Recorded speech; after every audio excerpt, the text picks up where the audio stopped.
Alam mo, na-appreciate ko po yung MMDA eh. Kasi in-explain po namin sa San Miguel Infrastructure. Alam niyo po kung magkano gagastusin ng SMC para i-dredge yung mouth ng river namin? More than 300 million pesos. Oh? Eh samantalang hindi ako po makahingi ng pondo ngayon para i-dredge yung river namin. Oh? Hindi nga nagpapakita yung DE sa akin eh. Umiikot po yung mga taga-planning nyo doon. No? Tanong ng tanong. Eh sino po sinusunod noon? Ako po ang representative ng mga kababayan namin sa Las Piñas. Hindi po yung dating nakaupo dyan. Mapipilitan po ako na mag-file ng kaso doon sa mga accountable na tao dyan. Kita nyo? Ituturo lang kayo niyan. Wala siyang kinalaman. Siya lang ang nag-initiate. Sinabi ko sa iyo yan, RD. Hindi siya madidimanda. Kayong lahat. So again, Mr. Chair, maraming salamat po. Nag-intay po ako, Mr. Chair, pero it's worth it po. It's worth it po. Sana po magising na tayo. Sinong gusto sumagot? Alignment ng LRT sa gitna ng C5 extension na wala nang babayaran ng gobyerno sa right of way. Nilagyan ng flyover. At ngayon po, i-realign, i-redesign. Yung flyover po, mga 300 million. Alam niyo kung magkano gagastusin ngayon ng LRT? At palalayasin na naman yung mga kababayan ko? E-expropriate na naman yung lupa? Approximately between 1 to 1.5 billion. Tayo pong lahat magbabayad nun kasi sovereign guarantee po yan. Nakita niyo po?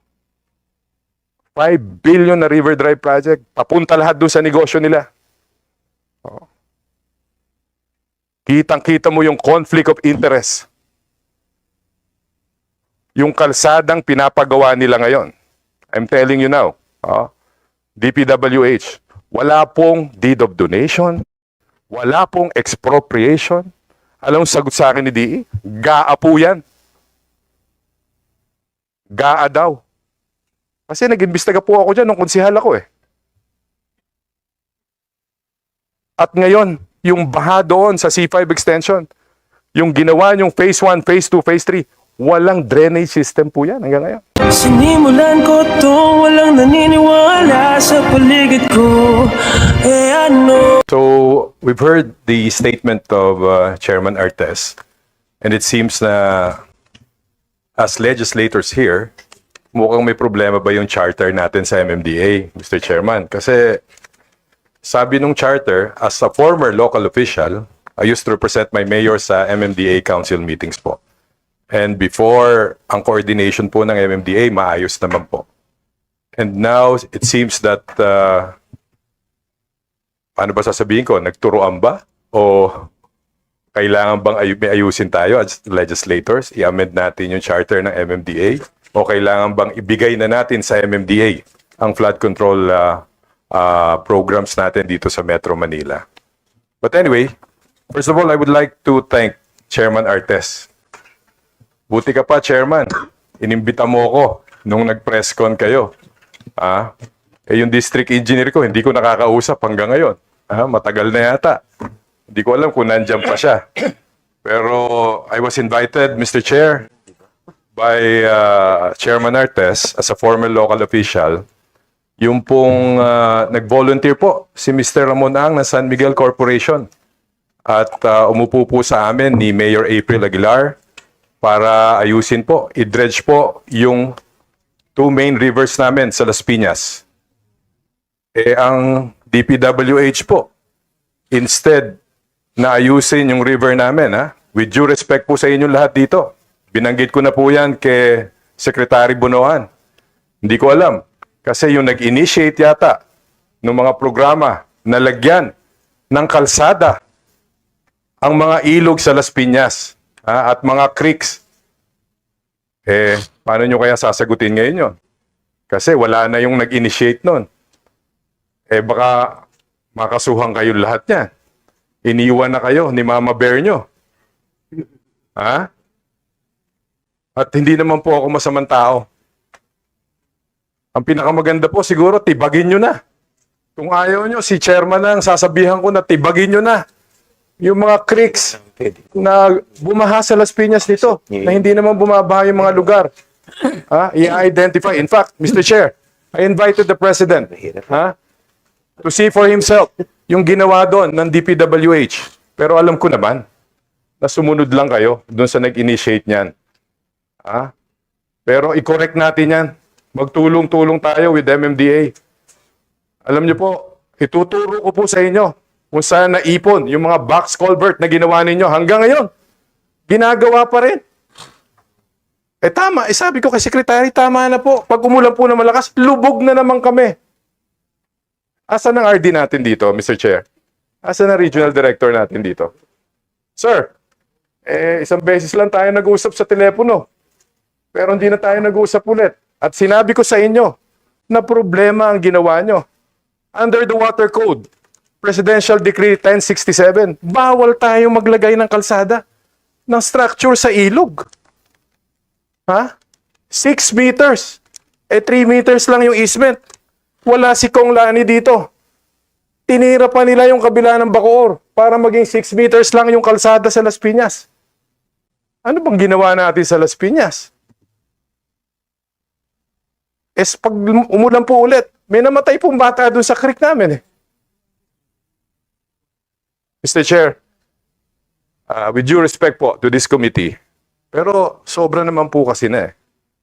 At ngayon po, sinasabi ko po sa inyo na pag hindi natin inayos ang mga nilagyan ng kalsada ng DPWH, marami pa pong mapipinsala sa amin.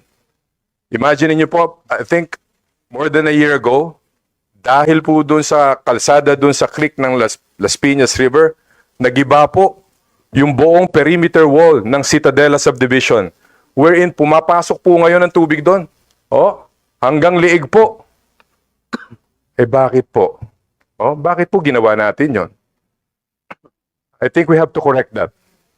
I am appealing to the good secretary. Wala po siya dito, pero yung district engineer nyo, sunod pa rin ang sunod hanggang ngayon. Gawa pa rin ang gawa doon. Sabi ko kay secretary, palitan nyo na yan. RD, maawa ka naman sa Las Piñas. Huwag na kayong matakot doon. Ako nga nanindigan Tapos na yun.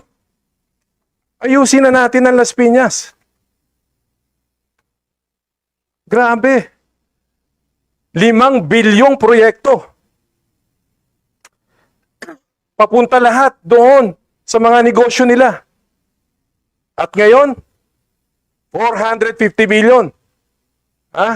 Sinulatan kita, RD. At sabi mo sa akin, mag-appeal ako kay Secretary. Inimbestigahan ko kung ano yung 450 million. 140 million. Gagawa na naman kayo ng kalsada doon sa lupa nila. Phase 4. Phase 1. More than 90 million hanggang Phase 3. Hinabol po yung 140 million. Sinong kontraktor? Sinong kontraktor? Pamangkin nila. Tama na po yan. Hanggat hindi nyo inaalis po yung D dyan, malulunod ang Las Piñas.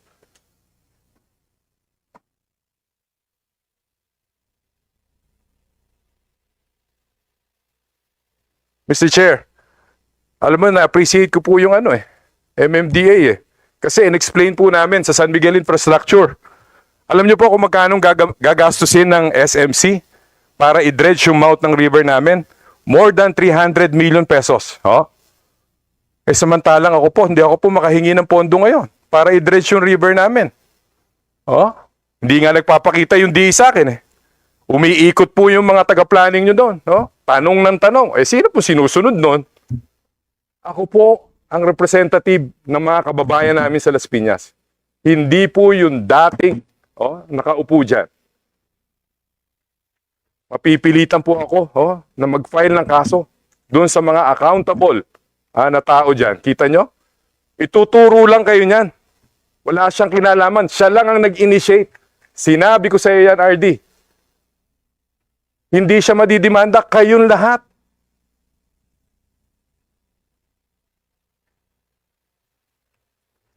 Pasensya na po kayo, naging emotional ako ngayon, pero totoo po lahat ng sinasabi ko.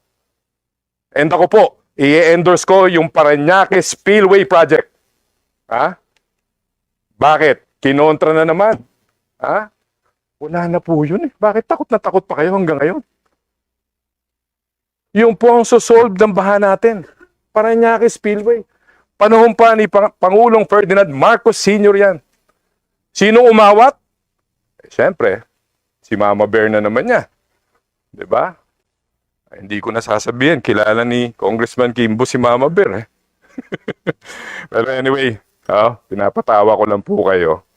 Pero nakikiusap po ako sa inyo. Ha? With due respect po sa inyo. Ako po ay ordinaryo lamang pong empleyado ng gobyerno dito sa Kongreso. Pero sana po, magsama-sama po tayo. Baka pwede tayo mag-usap. RD, RD, pwede tayo mag-usap. Tsaka siguro mag-appoint ka na ng bagong DE doon. Mag-usap tayo. Ako naman po kahit sino dyan, i-appoint nyo. Pero wag lang po yung, alam ko po, lahat po doon sa opisina ng district po Inaanak nila. Sekretarya nung dating sekretary. Hindi po ako susundin, no? Sa mga i-recommend ko sa kanila. Nalulunod na po yung mga taga Las Piñas, So, again, Mr. Chair, maraming salamat po. Naghintay po ako, Mr. Chair, pero it's worth it po. It's worth it po. Sana po magising na tayo. And I support the President's program, Siguro si Presidente, sana makita niya rin po ito. And I'm praying na ang DPWH at ang MMDA, at ang local government. Alam nyo, Mr. Chair, lahat po ng ginawa doon, majority po nun, pag pinareview ko po sa kanila, wala pong building or construction permit yan lahat. There's a need for an investigation po doon sa aming lugar. Eto, uuwi na ako pag may nakasagot sa akin ito. Bakit kayo nagtayo ng flyover sa alignment ng LRT? Sinong gusto sumagot, Mr. Chair? Sinong gusto sumagot? Alignment ng LRT sa gitna ng C5 extension na wala nang babayaran ng gobyerno sa right of way. Nilagyan ng flyover. At ngayon po, i-realign, i-redesign. Yung flyover po, mga 300 million.